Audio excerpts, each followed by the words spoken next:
Hey YouTube, and welcome back to my channel. My name is Caitlin. If you're new here, if you're not, thank you so much for stopping by. My channel is typically all about my personal finance journey with a sprinkle of other things once in a blue moon. Hopefully soon I'll have some more house updates, but we'll see. With that, today's video is all about my annual financial goal update for Q3. So we are officially 75% through the year. And that means it's a good time to check in on my financial goals and see where I'm at, see if I'm on track or if there's anything I can do to use these last few months to push towards those goals. So with that, there are a couple different types of goals that I wanted to go over. One of them is growth goals. These were goals from the beginning of the year that I set in order to grow myself personally or professionally. I decided to look more at the professional side of that. So I wanted to get some sort of certification to help me make a lateral or even vertical move at my job. And so I am working on getting an associate professional in human resources certification.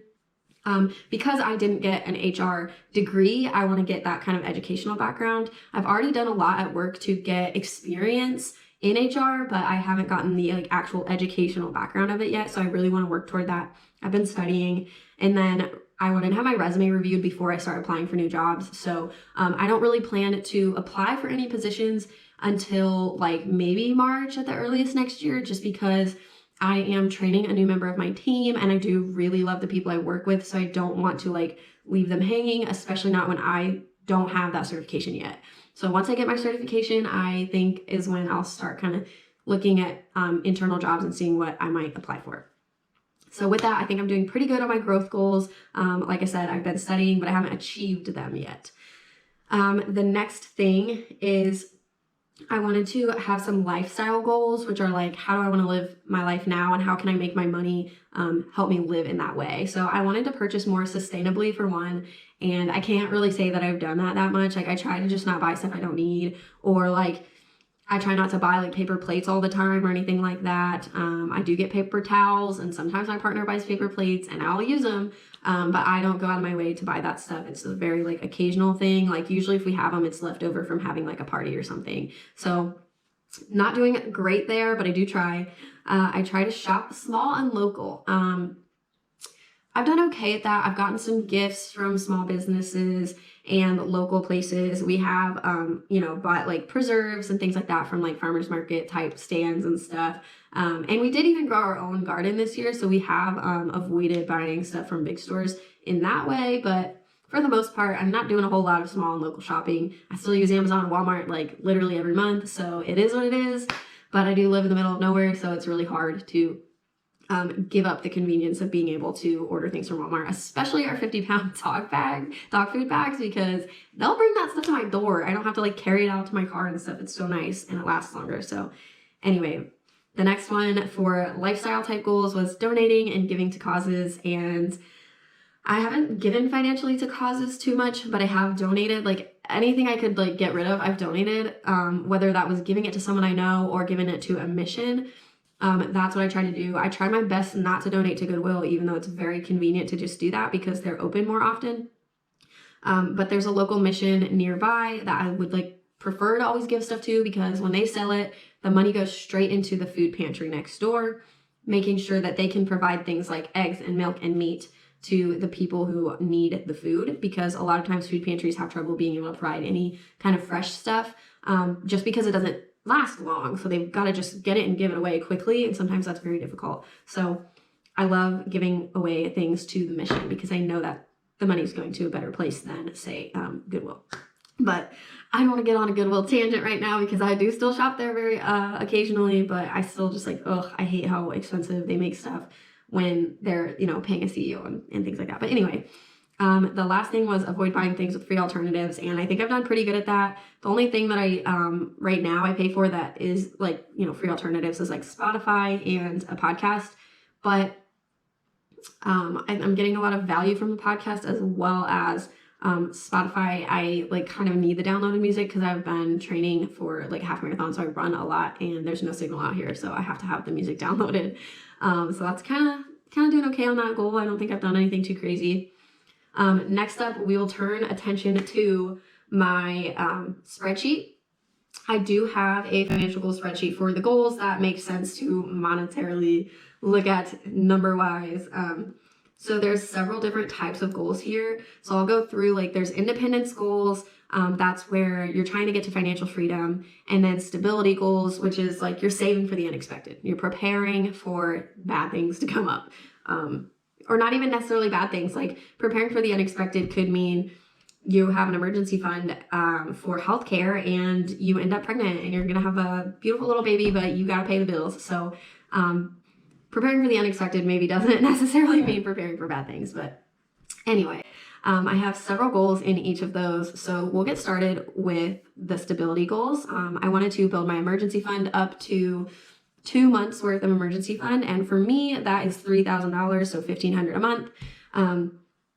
And if you look at the teal section of my spreadsheet here, you can see the emergency fund section is I'm putting money every month in, but I'm not going to get there this year. I'm not going to get to 3,000. It's just not going to happen. So currently, I think I'm somewhere in the 1,800 range. So I might make it to 2,000 this year. That's my like kind of new goal. But I am leaving it like this in the spreadsheet to show like what my goal was and did I reach it. And I just don't think I'm going to. I've been putting 50 a month in, and that's okay. I've got a 1 month emergency fund, and while I'm in debt, I'm not like pushing super hard to get to that next milestone. It was a hopeful goal in the beginning of the year, and then it just did not become like a realistic goal. So next up, we have the home maintenance fund. I started that early in the year and just wanted to, put stuff away for when our house needs repairs, like we had to replace a gutter and stuff like that. So I put about $50 a month in there as well. And then there is one other goal that's not on here because I just never included it, but I put some money back for propane every month. And by doing that, I ended up not having to dip into the emergency fund when we needed to pay like over $1,300 in a month for propane purchases. So yeah, it's important to prepare for things like that. So next up, the other stability goal was earn wellness incentive through my job. They actually will offer up to $450 of a wellness incentive for doing some like program activities like steps, goals, and stuff like that, getting your flu shot, going to the doctor and getting your annual wellness exam, watching wellness webinars, stuff like that. So it's pretty easy to earn, and I have earned most of it. I think I still have to earn like $100 still maybe. And so you can see in my HSA section here, I have, put money in my HSA every month, and I have already hit over 110% of my goal for HSA. Another goal I had for my HSA from my like financial freedom goals, the independence goals, was to increase my HSA contribution so that I would get to the point where I could start investing part of that money in 2022. And so you can see I already hit 110% of my goal. So I'm definitely going to get there. And it's going great. I used to only put 25 a month or 25 a paycheck, and now I put 40 per paycheck. So it ends up being about 80 a month typically. And so I am really, really happy with where I'm at with my HSA. I'm not going to decrease it just because I hit my goal already. I'm just going to keep trucking along how I had planned every month and just be really happy that I was able to get above that goal. Next up, some more independence goals. The first one was open and contribute to my Roth IRA this year. And I did that in January. I opened a Roth IRA through Fidelity, and I decided I wanted to put $100 a month in. And I've done that every single month without fail, no matter what, which I'm very, very proud of, because it's easy to like get into a hole with like propane or like other things and need to like maybe not spend that money for a month and put it towards something else. But I've been really proud of myself to never falter and make sure I put my $100 a month in my IRA. And so I'm rocking $900 toward that in contributions this month. So I'm at 75% there, which is the goal, 75% at this current stage of the year. The next thing was increase my contributions to my work 401k and contribute that like every month as usual, like never decrease it. It's an automatic thing, so it's pretty easy. I was doing 5% in the beginning of the year, and then when I got my raise in March, my like annual raise or whatever, I ended up upping that to 6%. So you can see like it was $192 every month, and then it drops to like $236 on an average month, like when I don't have extra income from a third check or anything. So I'm actually 91% of the way there because I had initially made this goal based on my income and the 5% back in January. So I'm doing great, and I'm going to hit that with no problem. And then I had two more goals related to debt. And those are, I wanted to pay an extra $500 per month towards my Jeep, and then also pay it off. Initially, I didn't set it up to have it paid off because I didn't think I could do it. And, by like March, I was like, nah, I'm paying this off this year. I'm doing it. I'm just going to do it. And so I've been really pushing for that and using any extra income to kind of like debt avalanche my Jeep loan, because it is the highest debt with the highest interest. So I'm not starting small like the debt snowball would. I'm avalanching this thing. So yeah, I have put extra income where I can, and for the last 3 months, I've hit over $1,000 towards it in a month, which includes like the extra 500 I had planned to put, plus like bonus money and things like that. So I'm really proud of that situation. And then I do also track my student loan debt payments, and they've been in deferment for like most of the year. I think I paid one time in January, and then I was like, why am I doing this? Just put it all towards the Jeep, get the Jeep done, and then deal with student loans after you're forced to start paying again.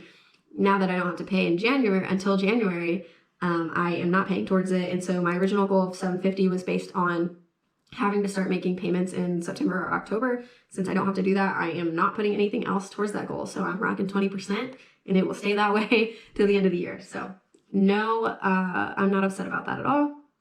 And then that kind of covers all of my financial goals I had written out. The only thing left is my income, and I never really wrote that goal down. But when I got this spreadsheet, I was like, I'm gonna track this. I'm just gonna see. So my income section is pre-tax. So this is my gross income before anything is taken out of it. And so I track everything. Even like when I get Google Opinion Reward $2 into my bank account, I track it. Like I put it in here because I want to hit a stretch goal of $55K for my like total gross income for a year. And I'm 76% there now, which is crazy. I didn't know if I was going to be able to do it because I thought I would get more at tax time, and I didn't. I barely got any tax refund. But I was able to get some bonuses this year. Like in September, my highest income month. Oh, maybe not my highest. September was my highest without having a third work paycheck. And March was pretty high. Dang. I don't know how this is happening, but anyway. Oh, yeah, March was because I had a stimulus check. Duh. Okay, so anyway, September was pretty great, and I had actually like sold a phone, done a focus group, got a bonus at work, got another bonus at work come through, had a Google Opinion Rewards. Like it has not been easy to like try to hit this stretch goal, but I'm close, and I might be able to make it. So we will see. But with that, that is all the things to know about my annual financial goals, and I'm pretty happy with where I am, even though there are some goals that you can see the percent is kind of low on. I know why it's like that, and I'm happy with the decision to leave that goal on the back burner in order to pursue some of the other goals. It's a balancing act, and if I could have hit all of these 100% in 1 year, they wouldn't have been stretch goals, right? They wouldn't have been like something to strive for because they would have been completely achievable. So I like to have some goals that are like that, like my HSA, that went really great. But some goals are stretch goals, and you might not always hit them, but you're going to get closer to them than you were before. So it's worth it to still make the goal. So anyway, that is my update for you guys after Q3. I will definitely update you in like late December or early January, depending on how life is at the time, on what my goals ended up looking like. Did I meet them? Did I not? So stay tuned for that. And thank you so much for watching. Have a good morning, noon, or night, whatever it is for you.